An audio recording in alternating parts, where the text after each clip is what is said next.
കുട്ടികളിൽ കാണുന്ന allergy, asthma എന്നിവയൊക്കെ ഉണ്ടാവുന്ന കാരണങ്ങൾ എന്താ? കുട്ടികളിലെ അലർജി, ആസ്മ എന്ന് പറഞ്ഞാൽ ആക്ച്വലി അലർജി ഒരു കാരണം കൊണ്ട് ഉണ്ടാവുന്ന ശ്വാസമുട്ടലാണ് ആസ്മ. കുട്ടികളിൽ വളരെ കോമൺ ആയിട്ട് കാണുന്നതിന് പാരമ്പര്യം ഒരു വലിയ ഫാക്ടറാണ്. പാരന്റ്സിന്, ഐദർ ഓഫ് ദ പാരന്റ്സ് അല്ലെങ്കിൽ ഫാമിലി മെമ്പേഴ്സിന് അലർജീസ്, എന്തെങ്കിലും തരം അലർജീസ്, ഇപ്പോ ശ്വസന പഥത്തിൽ തന്നെ ആവണമെന്നില്ല, സ്കിന്നിലാണെങ്കിലും ഒക്കെ ഉണ്ടെങ്കിൽ അത് കുട്ടികളിലും വരാം.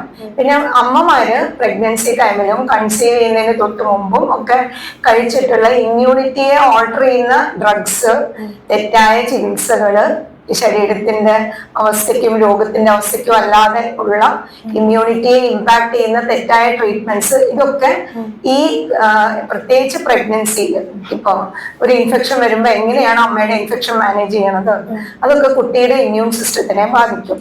അപ്പൊ കുട്ടിയുടെ ഇമ്മ്യൂൺ സിസ്റ്റം ഓൾട്ടേർഡ് ആവുക. പൊതുവെ ഒരു തെറ്റിദ്ധാരണയുണ്ട്, ഇമ്മ്യൂണിറ്റി കുറഞ്ഞിട്ടാണ് അലർജി വരുന്നത്. ഇമ്മ്യൂണിറ്റി കുറയലല്ല, അബ്നോർമൽ ആവലാണ്. ഇമ്മ്യൂൺ സിസ്റ്റത്തിന്റെ അബ്നോർമൽ ആവുന്നതിനെ ആണ് ഈ അലർജിക്കുള്ള പ്രധാന കാരണം. അപ്പൊ എന്താണ്ടാവണമെന്ന് വെച്ചാൽ ചില കെമിക്കൽസ് ഹൈപ്പർ റെസ്പോൺസീവ് ആവും. ഇമ്മ്യൂൺ സിസ്റ്റം ചെറുതായിട്ടൊരു അഡ്വേഴ്സ് ഫാക്ടർ ബോഡിയിൽ വരുമ്പോൾ ഹൈപ്പർ റിയാക്ട് ചെയ്യും. അപ്പൊ ഹൈപ്പർ റെസ്പോൺസീവ്നെസ് ചിലപ്പോൾ സ്കിന്നിലാവും, ബ്ലഡിൽ ചില കെമിക്കൽസ് റിലീസ്ഡ് ആവും, അലർജി ഉണ്ടാക്കുന്ന കെമിക്കൽസ്, ഇപ്പൊ ഹിസ്റ്റാമിൻ, ബ്രാഡിക്കൈനിൻ എന്നൊക്കെ പറയും. അപ്പൊ അതൊക്കെ റിലീസ്ഡ് ആവുമ്പോൾ അത് ശ്വസന പഥത്തിലാണ് പോണതെങ്കിൽ ബ്രോങ്കിയോൾസിനെ കൺസ്ട്രിക്ട് ചെയ്യാം, ലങ്സിൽ ഇൻഫ്ലമേഷൻ ഉണ്ടാക്കാം, കൂടുതലായിട്ട് മ്യൂക്കസ്, ഇപ്പൊ സ്കിൻ പോലെ തന്നെ ലങ്സിനകത്ത് തിൻ മെംബ്രെയിൻസ് ഒക്കെ ഉണ്ട്, മൂക്കിനകത്തുണ്ട്. അപ്പൊ അതിലൊക്കെ ഇൻഫ്ലമേഷൻ ഉണ്ടാക്കും, നീർക്കെട്ടുണ്ടാക്കും. അപ്പൊ അതിനെയാണ് അലർജിക് റൈനൈറ്റിസ്, മൂക്കൊലിപ്പ്. അപ്പൊ വലിയ കുട്ടികളിൽ മൂക്കൊലിപ്പായിട്ട് വരാം, ചുമയായിട്ട് വരാം, ആസ്മയായിട്ട് വരാം. ചെറിയ ബേബീസിലും അങ്ങനെയൊക്കെ വരാം. ബേബീസിലെ സ്കിന്നിലും വളരെ കോമൺ ആയിട്ട് എക്സിമ എന്ന് പറഞ്ഞ് കാണും. നമ്മള് പൊതുവെ ലോക്കൽ ലാംഗ്വേജിൽ കരപ്പൻ എന്ന് മലയാളത്തിൽ പറയുമെങ്കിലും അത് സ്കിന്നിൽ വരുന്ന അറ്റോപിക് ഡെർമറ്റൈറ്റിസ് കുട്ടികളിൽ വളരെ കോമൺ ആണ്, വളരെ ബുദ്ധിമുട്ടാണ്. ഡ്രൈ സ്കിൻ വന്ന് എപ്പോഴും ഇച്ചിങ്ങും, ബേബീസിനാവുമ്പോൾ അവർക്കൊരു കംഫർട്ട് ഉണ്ടാവില്ല, എപ്പോഴും കരയും, ഊസിങ് വരാം, അതൊന്ന് സെക്രീഷൻസ് വരാം. ഇതിനൊക്കെ വില്ലൻ എന്ന് പറയുന്നത് ഒറിജിനലി ഇമ്മ്യൂൺ സിസ്റ്റം അബ്നോർമാലിറ്റിയാണ്. അലർജി ഉള്ള കുട്ടികൾക്ക് പനി, ചുമ, ശ്വാസം മുട്ടൽ എന്നിവയൊക്കെ വരാറുണ്ട്. സോ അതിന്റെ ഒരു ചികിത്സാ സാധ്യത എത്രയാണ്? അലർജി ഉള്ള കുട്ടികൾക്ക് എന്ന് പറയുമ്പോഴേക്കും ഈ അലർജി തന്നെയാണോ എന്നുള്ളത് നമ്മൾ തീർച്ചയായിട്ടും ഒരു ശരിക്കും പറഞ്ഞാൽ SBBL, science based evidence based ആയുർവേദയിൽ കൃത്യമായ പ്രോട്ടോകോൾസ് ഉണ്ട്. ശാസ്ത്രീയമായ അപ്ഡേറ്റഡ് ആയിട്ടുള്ള ചികിത്സയാണ് SBBL. ആയുർവേദത്തിലെ ഏറ്റവും ശാസ്ത്രീയമായതും ഏറ്റവും പരിഷ്കൃതമായതുമായ വ്യക്തമായ ഗൈഡ് ലൈൻസ് ഉള്ള ചികിത്സയാണ് SBBL. ഇതില് ഒരു അലർജി ഉള്ള കുട്ടി ആണ്, എൻ്റെ കുട്ടിക്ക് അലർജി ആണെന്ന് പറഞ്ഞ ഒരു പാരന്റ് വരുമ്പോൾ ആദ്യം നമ്മൾക്ക് അത് ഉറപ്പിക്കണം അലർജി ആണോ എന്നുള്ളത്. അപ്പൊ അതിനായിട്ട് നമ്മൾക്ക് ലക്ഷണങ്ങൾ നോക്കാൻ പറ്റും. ക്ലിനിക്കലി കുട്ടിക്ക് ഇപ്പൊ മൂക്കൊലിപ്പ്, ചുമ, ശ്വാസം മുട്ടല്, പനി, ഇതൊക്കെ എപ്പോഴാണ്, means through out the day ഉണ്ടോ ലക്ഷണങ്ങൾ, അതോ ഏർലി മോർണിംഗ് അല്ലെങ്കിൽ രാത്രിയാണോ? അലർജിയുടെ ഒരു പ്രത്യേകത എന്ന് പറയുന്നത് ദിവസം മുഴുവനും ലക്ഷണങ്ങൾ നിൽക്കില്ല. ഏറ്റവും കൂടുതൽ ലക്ഷണങ്ങൾ കൂടുന്നത് വൈകുന്നേരം മുതൽക്കാണ്. വൈകുന്നേരം മുതൽ രാത്രി അല്ലെങ്കിൽ ഏർലി മോർണിംഗ് എണീച്ച ഉടനെ സൂര്യൻ വന്നു കഴിയുമ്പോഴേക്കും കുറഞ്ഞു വരും, പിന്നെ വൈകിട്ട് വീണ്ടും തുടങ്ങും. അങ്ങനെയാണ് അലർജിയുടെ. അല്ലെങ്കിൽ ഏതെങ്കിലും ഒരു അലർജനോട് എക്സ്പോഷർ വരുമ്പോൾ ഇപ്പൊ പൊടി അടിക്കുന്നു, തുമ്മി, അങ്ങനെ വരാം. സാധാരണഗതിയിൽ അങ്ങനെയാണ്. എന്നാൽ അതിൽ കളർ വരിക, സെക്രീഷൻസിൽ മഞ്ഞ കളറ്, പച്ച കളറ്, കട്ടിയാവുക, കുട്ടി ക്ഷീണമാവുക, കുട്ടി തളർന്ന് കിടക്കുക, വീക്ക്നെസ്, പനി, ഇതൊക്കെ ഉണ്ടെങ്കിൽ കൂടുതലും ഇൻഫെക്ഷൻ ഉണ്ട്. ഇപ്പൊ അലർജി ഉള്ള കുട്ടിക്ക് മ്യൂക്കസ് ഞാൻ പറഞ്ഞല്ലോ, കൂടുതൽ സെക്രീഷൻസ് ഉണ്ടാവും, ഇൻഫ്ലമേഷൻ ഉണ്ട്, ഒരു ക്രോണിക് ഇൻഫ്ലമേഷൻ ഉണ്ട്. അപ്പൊ എപ്പോഴും മ്യൂക്കസ് പ്രൊഡക്ഷൻ കൂടുതലായിരിക്കും, മൂക്കിനകത്തായാലും തൊണ്ടയിലായാലും ലങ്സിലായാലും ഒക്കെ. അപ്പൊ അങ്ങനെ കൂടുതൽ മ്യൂക്കസ് ഉണ്ടാവുമ്പോൾ കൂടുതലും ബാക്ടീരിയ, വൈറസ്, ഇതിനൊക്കെ കൂടുതലും പെരുകാനുള്ള സാധ്യത കൂടും. അപ്പൊ ഇൻഫെക്ഷൻ വരാനുള്ള സാധ്യത കൂടുതലാണെന്നേ ഉള്ളൂ, വരണമെന്നില്ല. പ്ലസ് ഒരു അലർജി ഉള്ള കുട്ടിക്ക് ഇൻഫെക്ഷനും കൂടി വരുമ്പോൾ ഓൾറെഡി അലർജി കൊണ്ട് ശ്വസനപഥം ചുരുങ്ങിയിരിക്കുകയാണ്, അലർജി കൊണ്ട് തന്നെ. അപ്പൊ ഇൻഫെക്ഷൻ വന്ന് കൂടുതലും കഫം ഉണ്ടാവുന്നു. അപ്പൊ കൂടുതലും ശക്തമായിട്ട് ആസ്മ വരാം. പനി വരണത് സാധാരണഗതിയിൽ അലർജിയിൽ വരില്ല. പനി വരണത് എപ്പോഴും ഇമ്മ്യൂണിറ്റിയുടെ ഒരു ഹെൽത്തി റെസ്പോൺസ് ആണ് പനി. അപ്പൊ അപ്പൊ ഈ അബ്നോർമൽ ആയ ഇമ്മ്യൂണിറ്റിയും ഹെൽത്തി ആയിട്ടുള്ള ഇമ്മ്യൂണിറ്റിയും രണ്ടും കൂടെ ഒരുമിച്ച് വരുന്നത് സാധ്യത പൊതുവെ കുറവാണ്. എപ്പോഴും കുട്ടികളുടെ അമ്മമാര് പറയും, അലർജി ഉള്ള കുട്ടികളുടെ അമ്മമാര് പറയും, ഡോക്ടറെ അവനങ്ങനെ ജലദോഷവും പനിയൊന്നും വരാറില്ലെന്ന്. അത് ആരോഗ്യമുള്ളതുകൊണ്ടല്ല, ഇമ്മ്യൂണിറ്റി അബ്നോർമൽ ആയതുകൊണ്ടാണ്. 2 തരം ഇമ്മ്യൂൺ സെൽസ് ഉണ്ട്, TH1, TH2. അപ്പൊ നമ്മള് ഈ ബാക്ടീരിയ, വൈറസ് അതിനൊക്കെ എതിരായിട്ട് പ്രവർത്തിക്കുന്ന ഇമ്മ്യൂൺ സെൽസ് ആണ് TH1.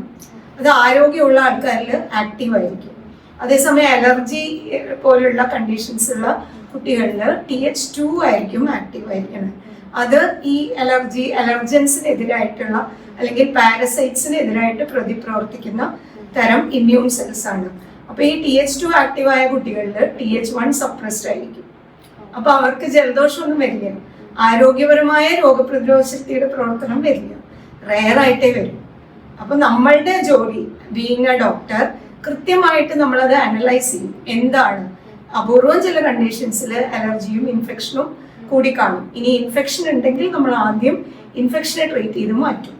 വളരെ സയന്റിഫിക് ആയിട്ടുള്ള, വളരെ ഫാസ്റ്റ് ആക്ടിങ് ആയിട്ടുള്ള, വളരെ പെട്ടെന്ന് ബുദ്ധിമുട്ടുകൾ കുറയ്ക്കുന്ന രീതിയിൽ കാരണത്തെ തന്നെ റിവേഴ്സ് ചെയ്ത് മണിക്കൂറുകൾ കൊണ്ട് തന്നെ കുട്ടിയെ ഇംപ്രൂവ് ചെയ്യത്തക്ക രീതിയിലുള്ള പ്രോട്ടോകോൾസ് SBBL ഉണ്ട്. അപ്പൊ നമുക്ക് ഏതാണെങ്കിലും, അലർജി ആണെങ്കിലും ഇൻഫെക്ഷൻ ആണെങ്കിലും, നമുക്ക് കൃത്യമായിട്ട് കാരണത്തെ കണ്ടുപിടിച്ച് ഇപ്പൊ ബ്ലഡ് ടെസ്റ്റ് ചെയ്യേണ്ടി വരും. പല പാരന്റ്സിനും കൺസേൺ ഉണ്ട്, ചെറിയ ബേബീസിന് ബ്ലഡ് ടെസ്റ്റ് ചെയ്യണോ ഡോക്ടർ. പക്ഷെ അത് ഇമ്പോർട്ടൻ്റ് ആണ്. ഒരു തവണ നമ്മൾ ഇമ്മ്യൂൺ സ്റ്റാറ്റസ് മനസ്സിലാക്കണം. എന്താണ് രോഗപ്രതിരോധ ശക്തിയുടെ സ്വഭാവം, അത് മനസ്സിലാക്കണമെങ്കിൽ നമുക്ക് ബ്ലഡ് ടെസ്റ്റിലൂടെ അറിയാൻ പറ്റും. അത് അലർജി ടെസ്റ്റ് അല്ല, CBC ബ്ലഡ് കൗണ്ട്, അതൊക്കെ AEC എന്നൊക്കെ പറയും, അബ്സല്യൂട്ട് ഇസ്നോഫിൽ കൗണ്ട്. ഇപ്പൊ അലർജിയിൽ അതൊക്കെ റേസ്ഡ് ആയിരിക്കും. അപ്പൊ അത് വെച്ച് നമുക്ക് കൃത്യമായ ശാസ്ത്രീയ ചികിത്സ ചെയ്യാൻ പറ്റും. നമ്മുടെ ചുറ്റുപാടും അലർജിയും തമ്മിൽ ബന്ധമുണ്ട്. സോ ചുറ്റുപാടുമുള്ള കാരണങ്ങൾ ഒഴിവാക്കിയാൽ അലർജി ഒഴിവാക്കാൻ പറ്റുമോ?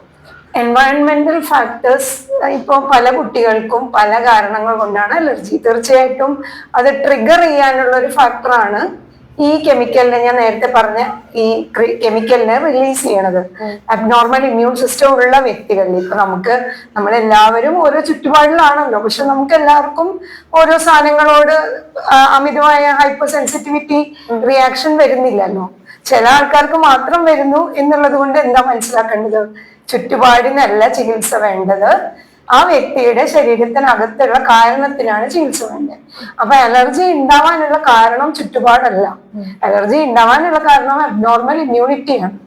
അതുകൊണ്ട് ഉണ്ടാവുന്ന നീർക്കെട്ട്, ആ മെംബ്രെയിനിൽ ഉണ്ടാവുന്ന നീർക്കെട്ട് കൊണ്ട് മ്യൂക്കസ് പ്രൊഡക്ഷൻ കൂടുന്നു, ശ്വസന പദത്തിൽ നീർക്കെട്ട് ഉണ്ടാവുന്നു. അപ്പൊ ഈ കാരണം എന്തോ ആയിക്കോട്ടെ, കറക്ഷൻ വേണ്ടത് ഈ ആദ്യം ചെയ്യേണ്ടത് നീർക്കെട്ടിനെ മാറ്റുക, രണ്ടാമത് ചെയ്യേണ്ടത് ഇമ്മ്യൂണിറ്റിയെ as much as possible rectify ചെയ്യുക, അബ്നോർമാലിറ്റിയെ മാക്സിമം കറക്റ്റ് ചെയ്യുക. അങ്ങനെ 2 ഘട്ടങ്ങളിലായിട്ടാണ് ചികിത്സ ചെയ്യേണ്ടത്. ഇപ്പം എൻ്റെ അടുത്ത് വന്ന ഒരു പേഷ്യന്റ് റോഡ് റോളർ ഓടിക്കലാണ് പുള്ളിയുടെ ജോലി. പുള്ളിയോട് പൊടി അടിക്കരുത് എന്ന് പറഞ്ഞാണ് ഇൻഹേലറുകളൊക്കെ ഉപയോഗിക്കുന്ന വ്യക്തിയാണ്.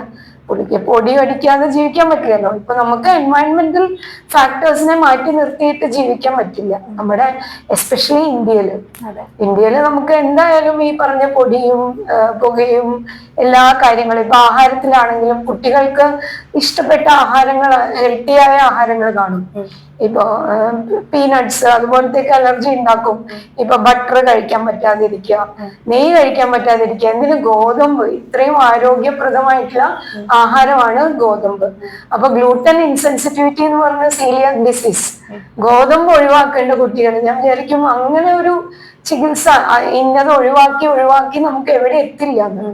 അപ്പൊ നമ്മൾ ചെയ്യേണ്ടത് ഇന്റേണൽ ഫാക്ടേഴ്സിനെ കറക്റ്റ് ചെയ്യുക, എല്ലാതരം ഭക്ഷണവും എൻജോയ് ചെയ്യാൻ പറ്റണം, എല്ലാതരം സാഹചര്യത്തിലും മനുഷ്യന് ആരോഗ്യത്തോടെ ജീവിക്കാൻ പറ്റണം. അതിനെയാണ്. അപ്പൊ എൻവയൺമെന്റൽ ഫാക്ടർ ഉണ്ടോന്ന് ചോദിച്ചാൽ ഉണ്ട്, പക്ഷെ യഥാർത്ഥ കാരണം ശരീരത്തിനകത്താണ്.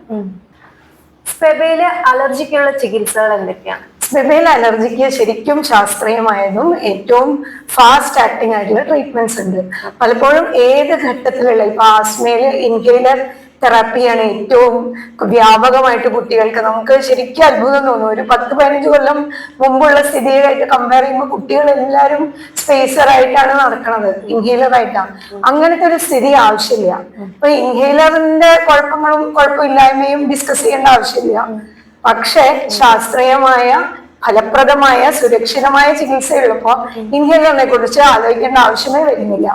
വളരെ ഫാസ്റ്റ് ആയിട്ട് നീർക്കെട്ട് മാറ്റാം. ഞാൻ പറഞ്ഞല്ലോ, ഈ ശ്വസന പദത്തിലുള്ള നീർക്കെട്ടിനെ എത്രയും പെട്ടെന്ന് മാറ്റുക എന്നുള്ളതാണ് ഫസ്റ്റ് സ്റ്റേജ്.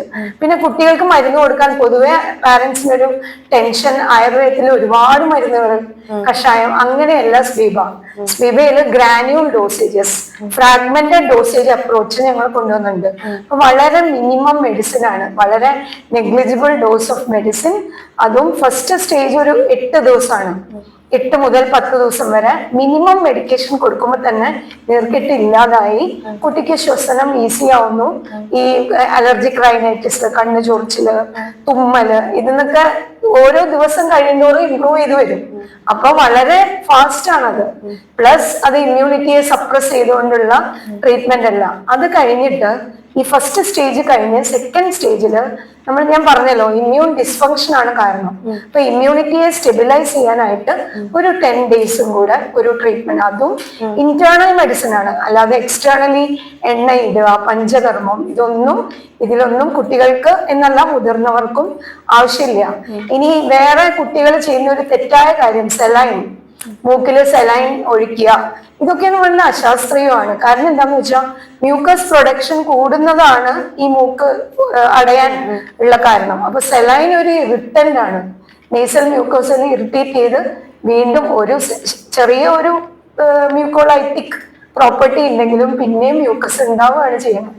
അപ്പൊ ഇതൊക്കെ വെറും ഒരു ലക്ഷണങ്ങളെ അടിസ്ഥാനപ്പെടുത്തിയുള്ള വളരെ റിഡക്ഷനിസ്റ്റ് ചികിത്സകളാണ്. ശരിയായ ട്രീറ്റ്മെന്റ് വളരെ മിനിമൽ ഡോസും ന്യൂട്രീഷൻ, സയന്റിഫിക് ന്യൂട്രീഷൻ ഷെഡ്യൂൾ ഉണ്ട്. അത് വളരെ ഈസിയാണ്.